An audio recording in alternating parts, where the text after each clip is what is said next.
Welcome to the Portrait Gallery, the beating heart of Toitū Otago Settlers Museum. This is where the museum began in 1908. Its walls already festooned with portraits of Otago's pioneers collected by the Early Settlers Association since its foundation 10 years earlier. Every one of these faces tells a story of migration and settlement, of leaving an ancestral home and crossing the immense oceans to make a new one on the far side of the world. These are the men and women who created the new Edinburgh settlement and laid the foundations for the city of Dunedin and the province of Otago between 1848 and 1864. Those foundations were very much Scottish. By 1898, in fact, New Zealand's population was twice as Scottish as Britain's.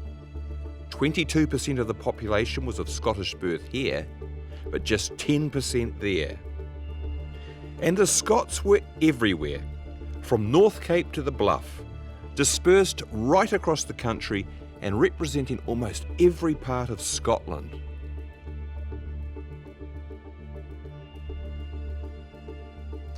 But despite that spread, there was also a massive concentration of Scots south of the Waitaki River.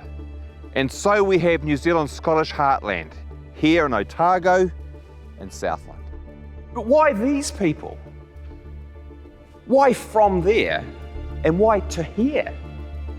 In the stories that follow, we're going to focus on that foundation period in Otago's story, 1848 to 1864, and we'll concentrate on the Scots. But along the way, we'll also look at some of the other groups that form part of the story. The English, the Irish, and local Maori too. My name is Sean Brosnahan. Come with me as I follow in the footsteps of Otago's pioneers in the journey to New Edinburgh.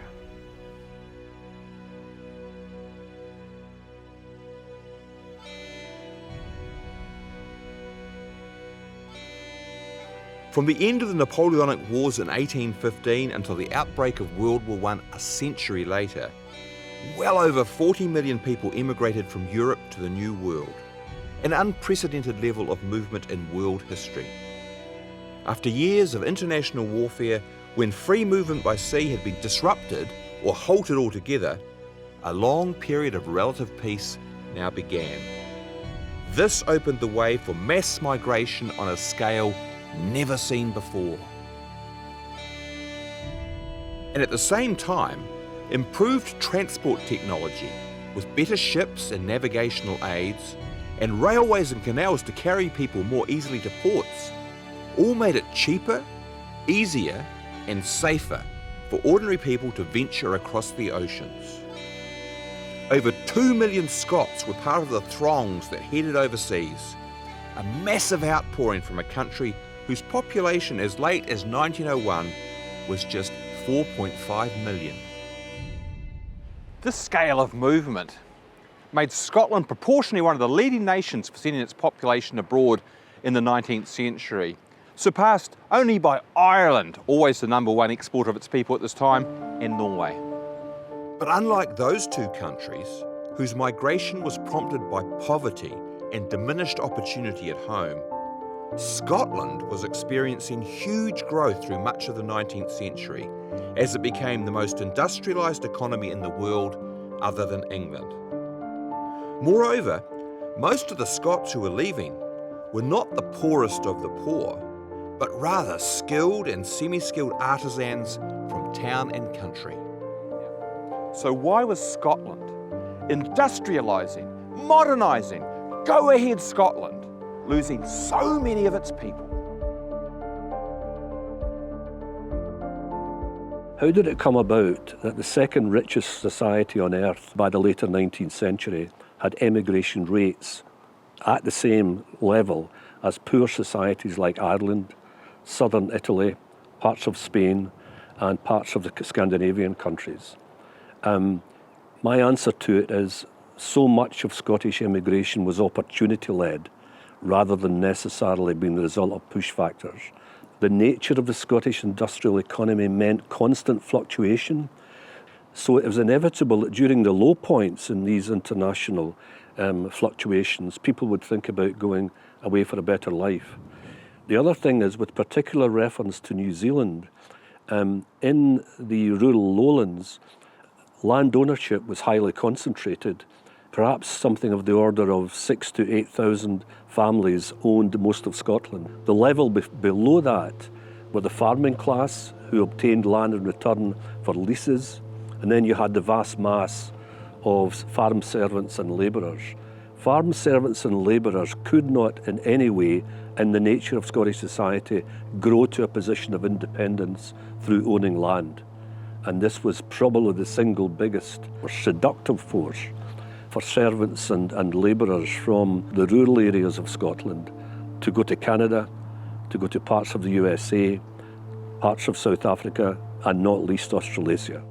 What they're trying to leave is associated, I believe, with urbanisation, moving into cities that were squalor, were disease-ridden, and so they are seeking a better life for not just themselves but their children as well. It's really a demand for higher wages. It's to better the families. You know, Scotland traditionally had a lower wage economy than the other countries within the United Kingdom, particularly England. So is that pull factor of higher wages, better opportunities abroad, despite all the opportunities that were here. And of course that sense of that skill being de-skilled as mechanisation, you know, it gains that dynamic. Scotland's 19th century immigration was distinctive for its spread as well as its scale. The Scots went to more overseas destinations than any other European group. The bulk of them, however, went to North America, both the United States and Canada. Very few, in relative terms, headed south to New Zealand, the furthest destination from Scotland. And yet the numbers of those who did made the Scots disproportionately significant to New Zealand's migrant inflow. Paradoxically, while New Zealand is relatively unimportant to the history of Scottish immigration, just 6% of those 2 million came our way, Scotland is hugely important to the story of New Zealand immigration. Between 1800 and 1945, 22% of all those who left Britain for New Zealand were Scottish, second only to the English as part of New Zealand's founding settler population. So from the big picture of that huge outpouring of humanity from Europe that sets the scene for our story, we can hone in on a tiny proportion of the flow, the Scottish immigrants to southern New Zealand who made the long, long journey to Otago to establish a new Edinburgh in the South Seas. The first part of our story takes place in Scotland and England in the early 1840s. Colonisation was then all the rage in fashionable circles, touted as a way of dealing with Britain's burgeoning population by offloading the surplus numbers in a way that would also expand British influence around the globe.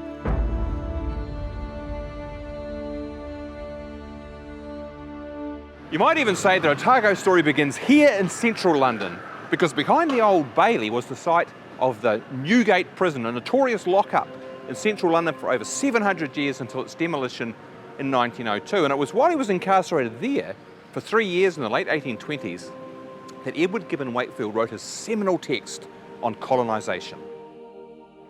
And though he was a somewhat dodgy character, this English colonial theorist would have to be accounted to be at least the godfather of the Otago Settlement. As indeed of all the New Zealand Company settlements, Wellington, New Plymouth, Nelson, Otago and Canterbury, all of which were described as Wakefield settlements for that very reason.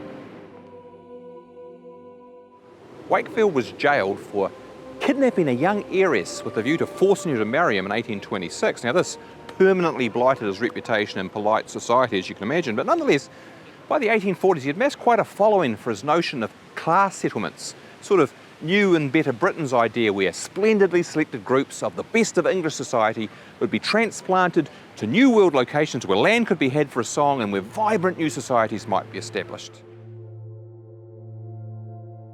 Edgar Gibbon Wakefield clearly was quite a charismatic sort of character. He could kind of sell the idea, no trouble at all. But then he would be unscrupulous as to the means to get to that end. While he was in Newgate, he was visited by his cousin Elizabeth Fry, who was a prison reformer, and he also witnessed what was happening to these poor people who were being tried for stealing a loaf of bread or whatever, and a lot of them being kept in convict hulks in the Thames and then off to Australia. And he saw some absolutely awful scenes there. He always had this mixture of fairly pure reforming ideals, but also politically, how do we do this? You know, what are the political levers we need to use? And the big thing about Edward Gibbon Wakefield, he actually started globalisation with the idea that you had these productive colonies of raw materials, wool, gold, whatever, off to Britain, who'd manufacture the goods and sell them back.